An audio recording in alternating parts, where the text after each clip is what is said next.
C'est formidable. Ce matin, il pleuvait. C'est formidable parce que lorsqu'il pleut, ceux qui ont le loisir de regarder un peu la végétation, elle renaît. C'est le printemps.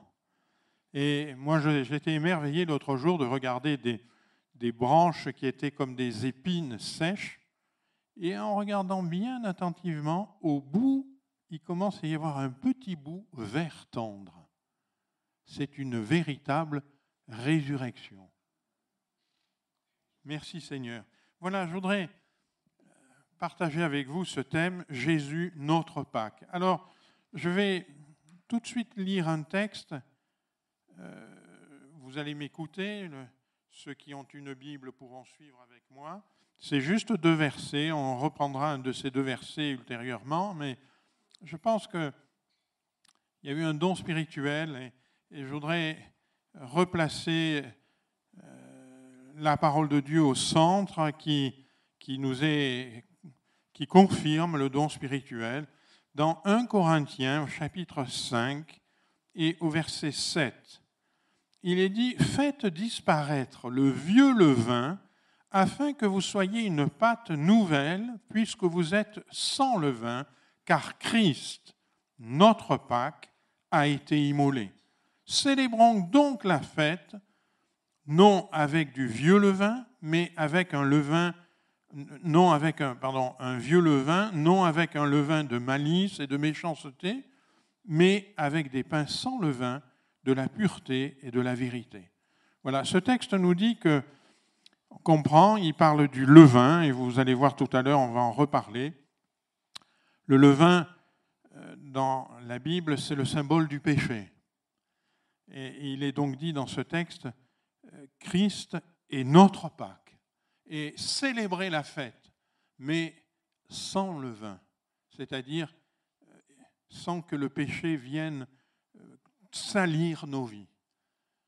Que Dieu nous aide, on l'a entendu tout à l'heure, que Dieu nous aide à faire disparaître de nos vies le vieux levain. Amen. Voilà, alors Jésus, notre Pâques, c'est ce verset qui le dit, Jésus est notre Pâques. Et bien sûr, on va prendre un moment pour rappeler la Pâques parce que je voudrais attirer votre attention sur un aspect de la Pâques. La Pâques, la première Pâques, la Pâques originelle, c'est sous Moïse qu'elle a lieu. Le peuple d'Israël est sous l'esclavage, un dur esclavage en Égypte, et Moïse, qui a été élevé dans le palais du Pharaon à 40 ans, fuit le pays, part dans le territoire de Madian, qui jouxte l'Égypte. Là, il va garder les troupeaux de son beau-père Jéthro pendant 40 autres années. Et lorsqu'il a 80 ans, Dieu se révèle à lui à travers un buisson ardent, un buisson qui flambe sans se consumer et qui attire l'attention de Moïse. Et il comprend qu'il y a là quelque chose d'extraordinaire. Et Dieu lui parle. Et Dieu se révèle à lui. Et Dieu lui dit, voilà Moïse, maintenant, je te demande de faire sortir mon peuple d'Égypte afin qu'il me serve. Et Moïse vous connaissez ces textes, Moïse va prendre toutes sortes de questionnements, il va dire, mais je n'ai pas la parole facile, mais ceci, mais cela. Et Dieu va lui dire, eh bien, voilà, Dieu te donnera un signe que c'est moi qui t'envoie. Ce signe, c'est quand tu auras fait sortir d'Égypte le peuple, vous servirez Dieu sur cette montagne. Alors, Moïse va finalement se laisser conduire par Dieu, il va aller voir Pharaon, il va lui dire à maintes reprises, l'Éternel te dit, laisse aller mon peuple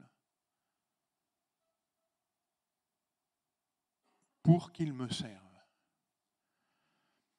J'ai mis ici dans Exode 8, vous pourrez prendre le livre le chapitre 8 et les chapitres jusqu'à 10 d'Exode, vous verrez que quasiment chaque fois qu'il y a une des 10 plaies avant l'extermination des premiers-nés, dans chacune des 10 plaies, Moïse va voir Pharaon et lui dit la même phrase. Cette phrase, littéralement, « Ainsi dit l'Éternel, laisse aller mon peuple pour qu'il me serve », il va lui dire 6 fois exactement la même phrase. Et les autres fois, il lui dira « Laisse aller mon peuple pour qu'il offre des sacrifices, laisse aller mon peuple ».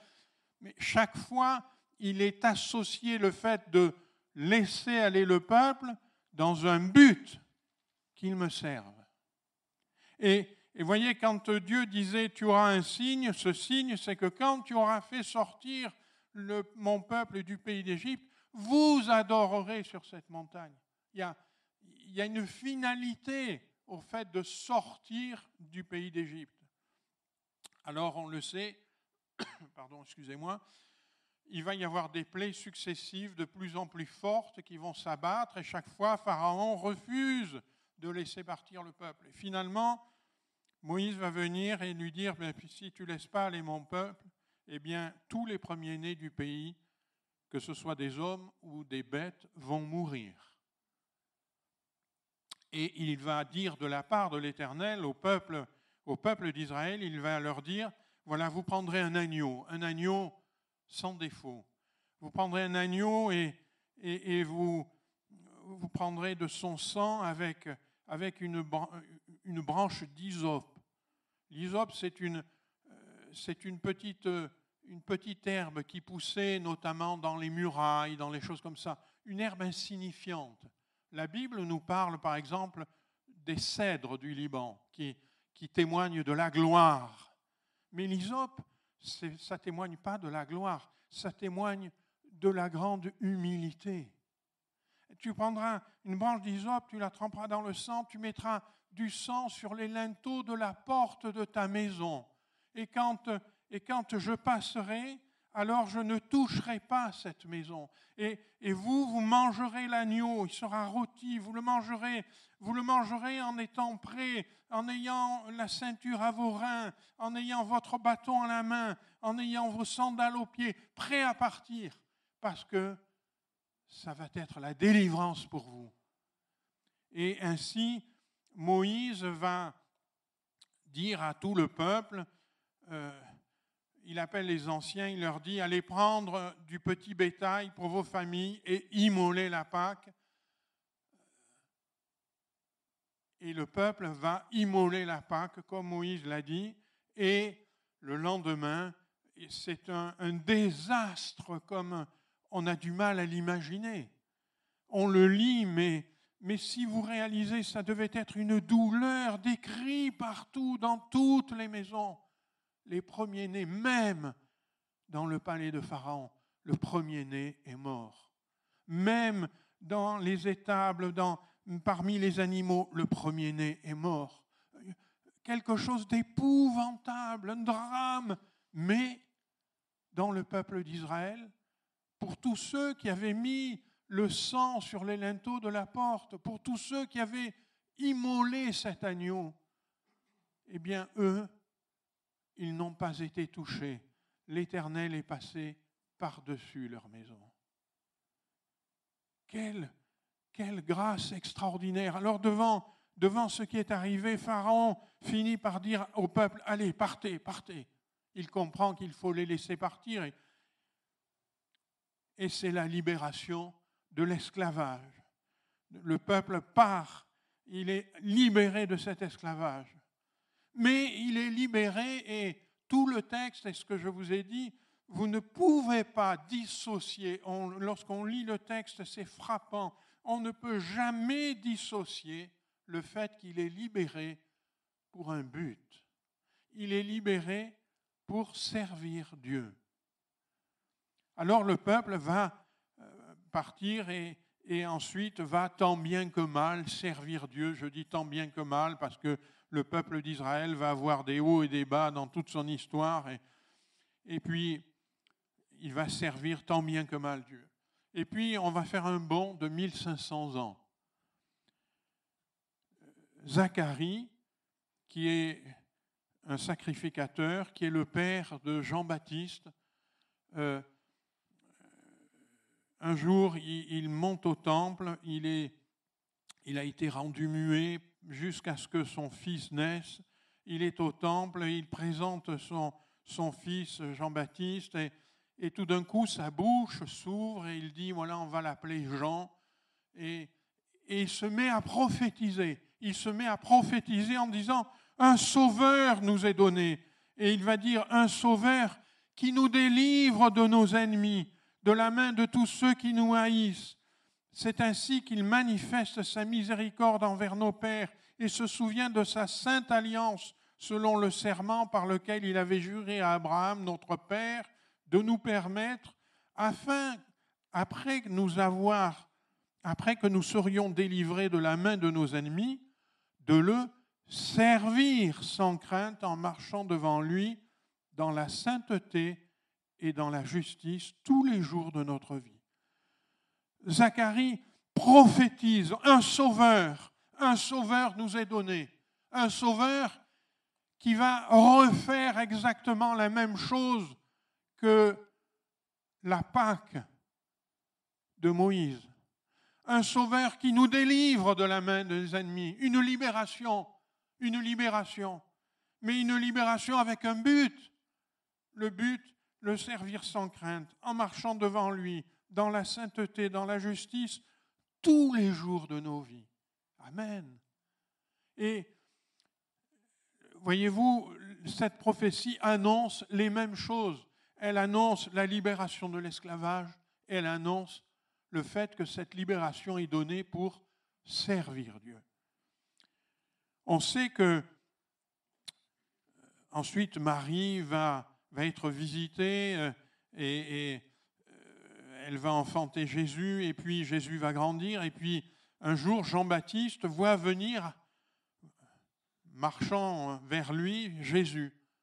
Et Jean-Baptiste a cette révélation, il va dire de Jésus, « Voici l'agneau de Dieu qui ôte le péché du monde. » Voici l'agneau de Dieu. Lorsque on lit, si on sépare ces versets de tout le contexte, on pourrait ne pas comprendre. Quelqu'un qui n'est pas habitué à la Bible pourrait se dire, pourquoi Jean-Baptiste dit « Voici l'agneau de Dieu ». Jean-Baptiste est en train de prophétiser quelque chose. Il est en train de dire, il y a une Pâque, une nouvelle Pâque. Et de la même manière qu'il fallait offrir un agneau, de la même manière qu'il fallait prendre le sang de l'agneau et le mettre sur les linteaux de nos portes, et bien de la même manière, Dieu envoie maintenant un agneau parfait, c'est Jésus. Voici l'agneau de Dieu qui ôte le péché du monde. Et Jean-Baptiste prophétise déjà à travers ça le fait que Jésus, le sang de Jésus va couler. Jésus va ensuite entrer dans son ministère, choisir ses 12 apôtres, et puis il nous est dit que Jésus, il vit au milieu du peuple d'Israël, il respecte la loi d'Israël, et il nous est dit dans Luc 22, 7 et 8, le jour des pains sans levain. J'attire l'attention de tout le monde sur sans levain. Tout à l'heure, on l'a lu. C'est la fête, on doit la célébrer sans levain.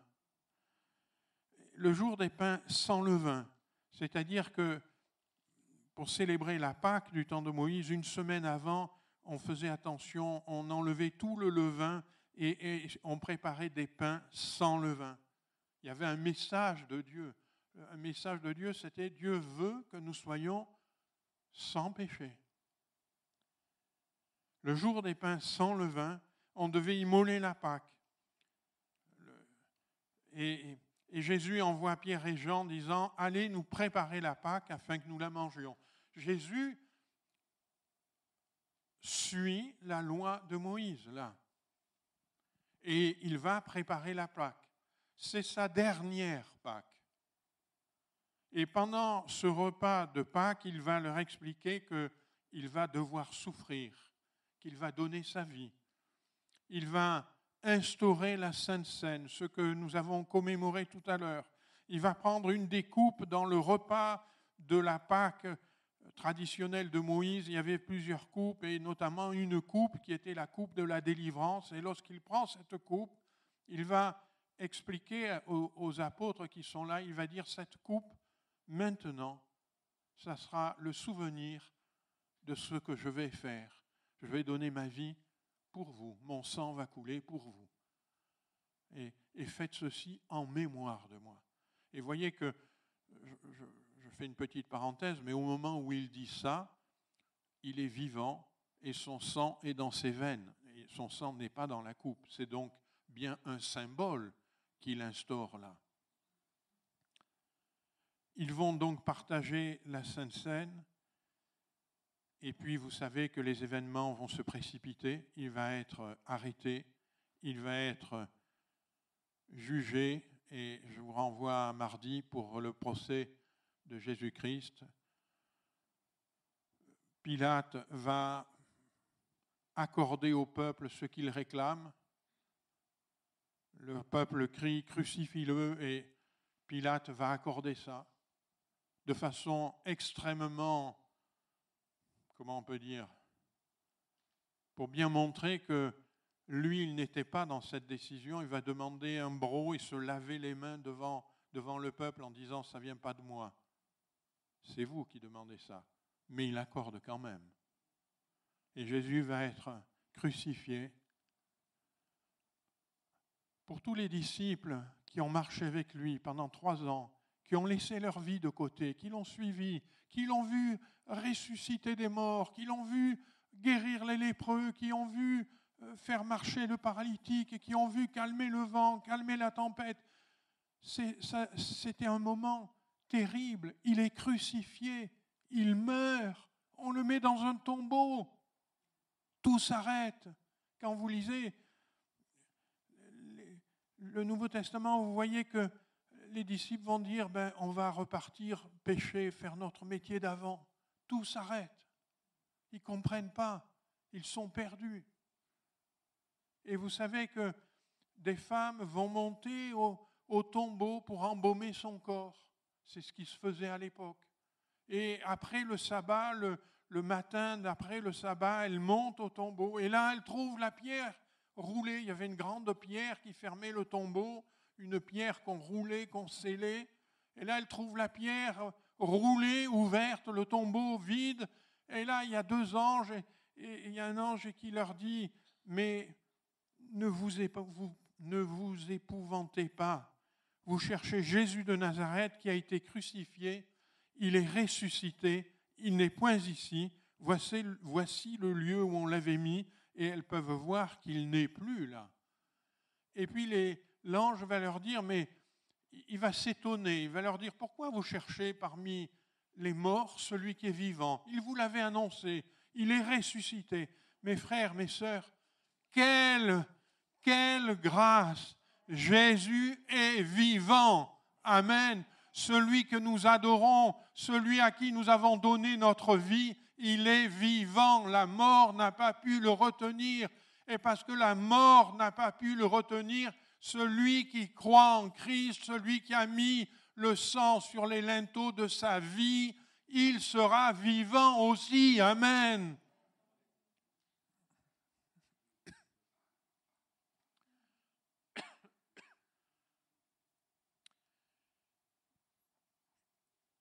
Jésus, dans son enseignement aux apôtres, dans Jean 14, nous lisons qu'il avait dit « Il y a plusieurs demeures dans la maison de mon Père. Si cela n'était pas, je vous l'aurais dit.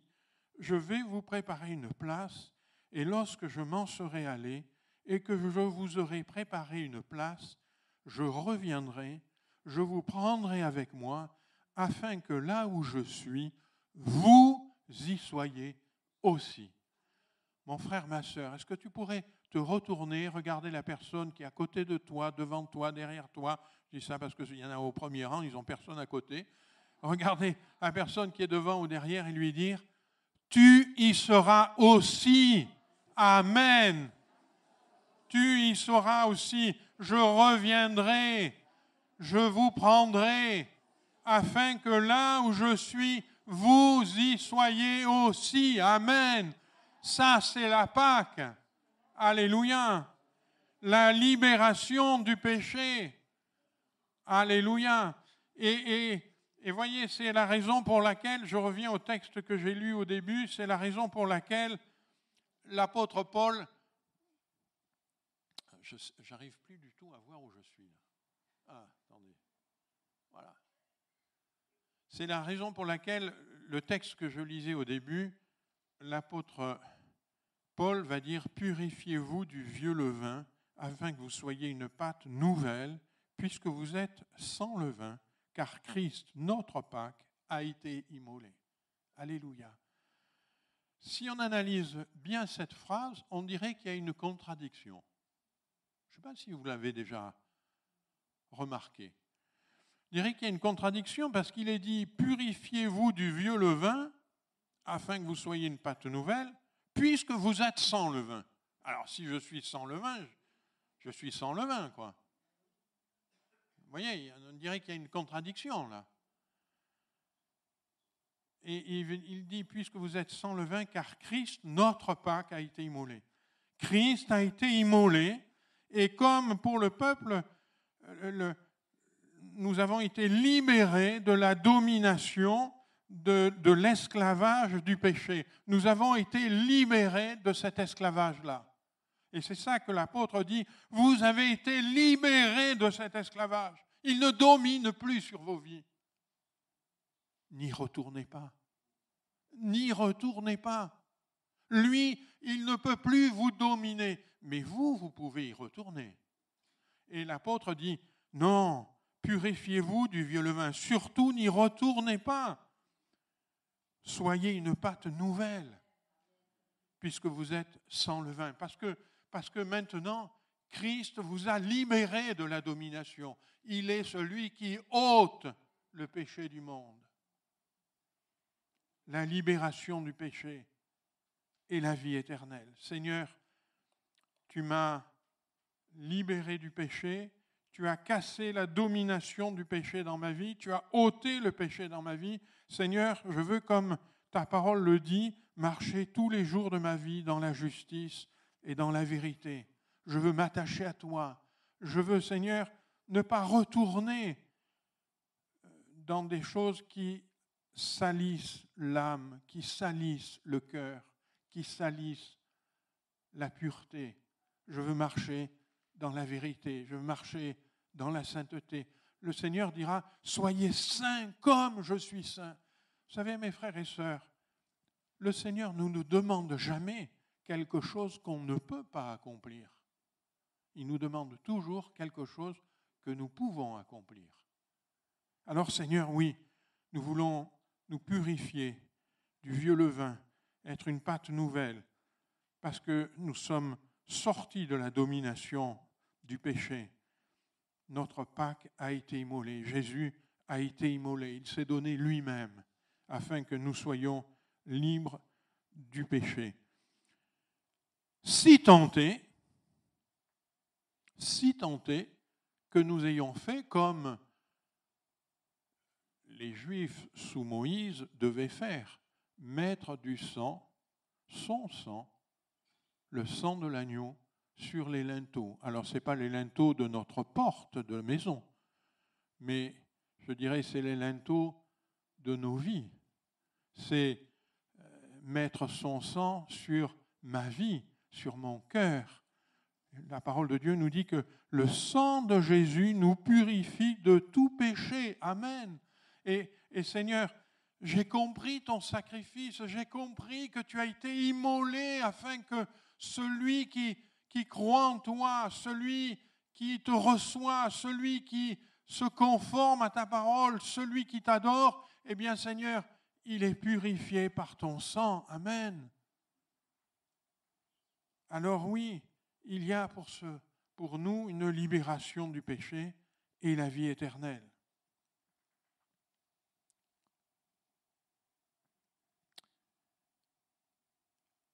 Et qu'est-ce qu'on fera dans la vie éternelle ?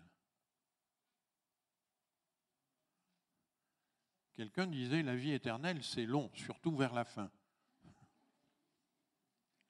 Qu'est-ce qu'on fera dans la vie éternelle? Est-ce que vous avez déjà posé cette question, mes frères et sœurs?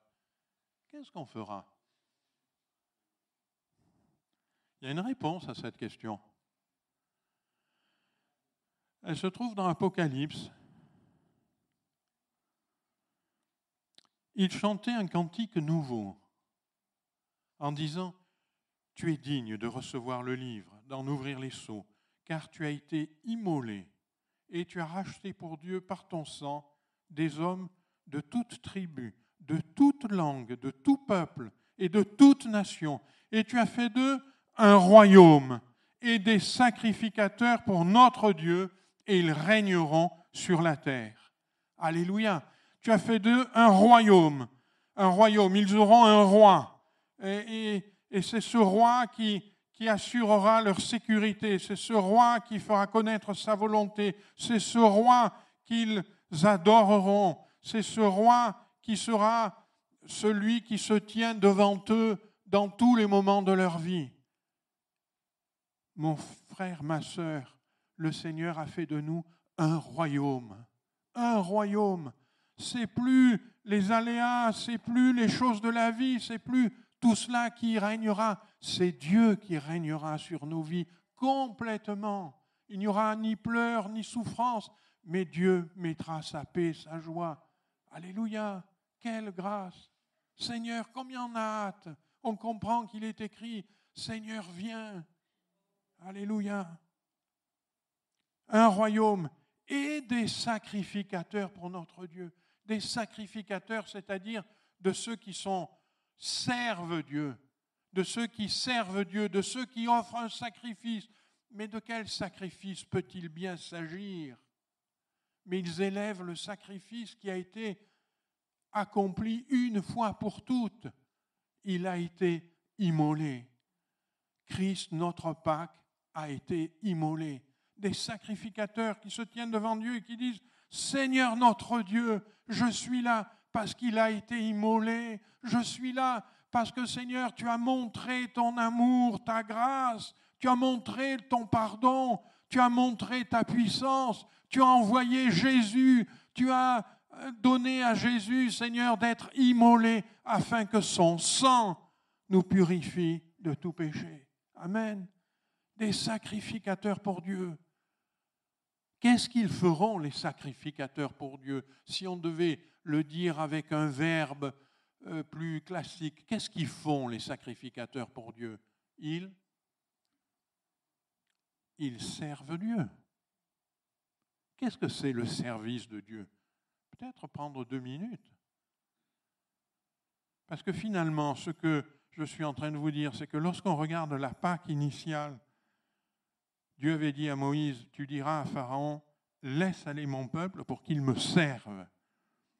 Servir Dieu, ça voulait dire quoi? Ça voulait dire l'adorer, ça voulait dire écouter sa volonté, ça voulait dire faire sa volonté, ça voulait dire suivre ce que lui, il demandait, ça voulait dire le mettre au centre de leur vie, ça voulait dire être disponible pour Dieu, ça voulait dire être séparé de tout ce qui est en dehors. Il y avait une notion de séparation, c'est pour ça qu'il fallait sortir. Servir Dieu, c'est ça, c'est adorer, c'est donner son cœur à Dieu, c'est écouter sa parole, c'est la serrer sur notre cœur afin de ne pas pécher contre elle.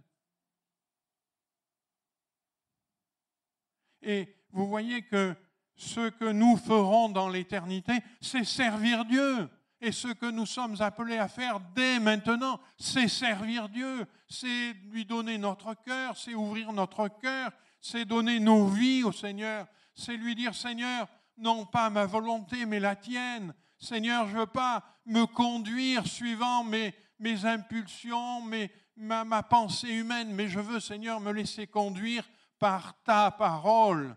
Je veux me laisser inspirer par ton esprit. Je veux être à l'écoute de ce que tu veux me dire. C'est ça, servir Dieu. Alors après, c'est vrai que le service peut aussi prendre des aspects pratiques. Je sers dans l'Église, je sers à travers le témoignage, je sers dans des choses matérielles ou dans des choses spirituelles, dans le service auprès des enfants, dans la prédication, dans différentes choses. Mais le premier des services, c'est adorer Dieu. Rappelez-vous ce qui nous est dit, Dieu cherche des adorateurs en esprit et en vérité. Mon frère, ma sœur, Christ a été immolé afin que nous le servions. Comme pour la Pâque initiale, laisse aller mon peuple pour qu'il me serve. La Pâque, elle a une raison. La Pâque, elle a un but. La libération du péché, elle a un but. C'est que nous servions Dieu, le Dieu vivant et vrai. C'est que nous l'adorions de toute notre force, que nous l'aimions de tout notre cœur, de toute notre pensée, de tout notre esprit et de toute notre force, et que nous aimions notre prochain comme nous-mêmes. La Pâque, elle a un but. C'est pour ça que l'apôtre Paul disait, on doit être une Pâque nouvelle. C'est peut-être pas comme ça qu'on a vécu précédemment, mais la Pâque nous rappelle que nous devons être une Pâque nouvelle. Nous devons servir Dieu. Nous devons être les adorateurs qu'il attend, qu'il cherche. Nous devons être ceux et celles qui adorent Dieu en esprit et en vérité. Alléluia. Je voudrais terminer simplement. Pour nous aussi, mes frères et sœurs, parce que Christ, notre Pâque, a été immolé, pour nous aussi, on aurait pu dire, laisse aller mon peuple, laisse aller mon peuple,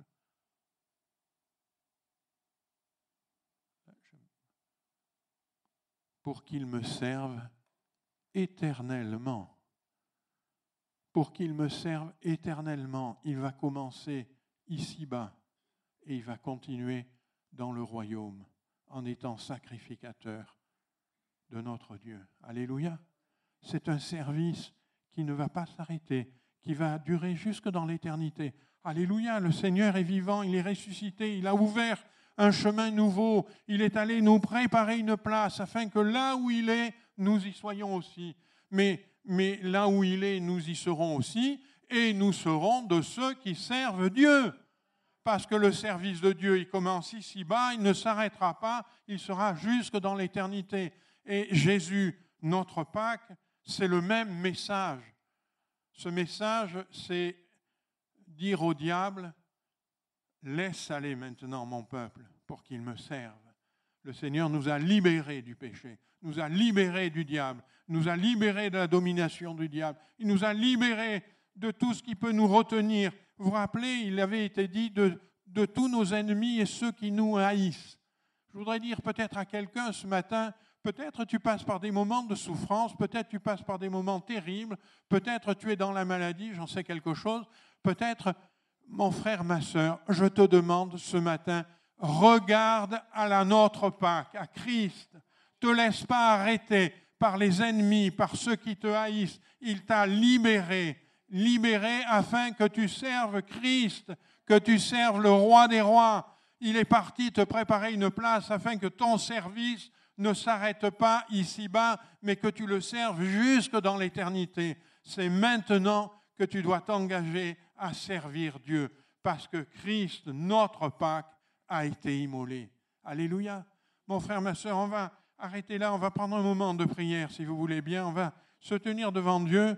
On comprend bien qu'on n'est pas en train d'écouter simplement un exposé, on est en train de partager quelque chose de très profond, la parole du Dieu vivant, le sacrifice de Jésus, le sacrifice qui a été accompli une fois pour toutes, une seule fois pour toutes, dans toute la durée de l'humanité une seule fois pour toutes, afin que ce matin, tu puisses être libre de toute domination, libre du péché, et que tu t'engages maintenant à servir Dieu sans crainte.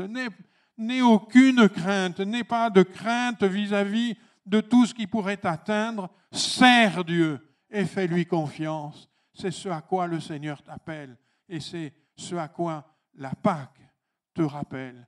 Alors on va prendre ce temps de prière et pendant qu'on prie, peut-être quelqu'un voudra dire au Seigneur, Seigneur, je voudrais revenir au sens de la Pâque.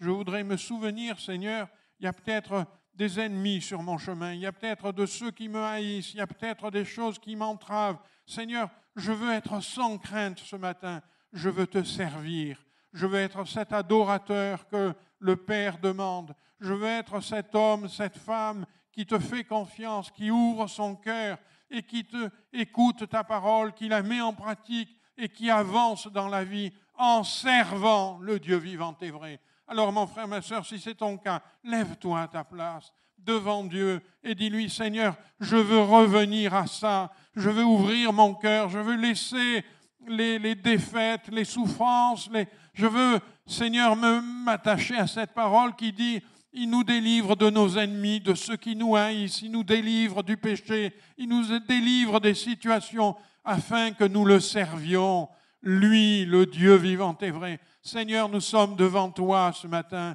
et nous voulons te dire, tout notre cœur est pour toi. Seigneur, quelle grâce tu nous as fait d'envoyer Jésus. Il a été immolé comme cet agneau qui libère, qui nous donne, Seigneur, d'être libres du péché, libres des dominations, libres de nos ennemis, libres de ceux qui nous haïssent, afin que nous puissions te servir sans crainte.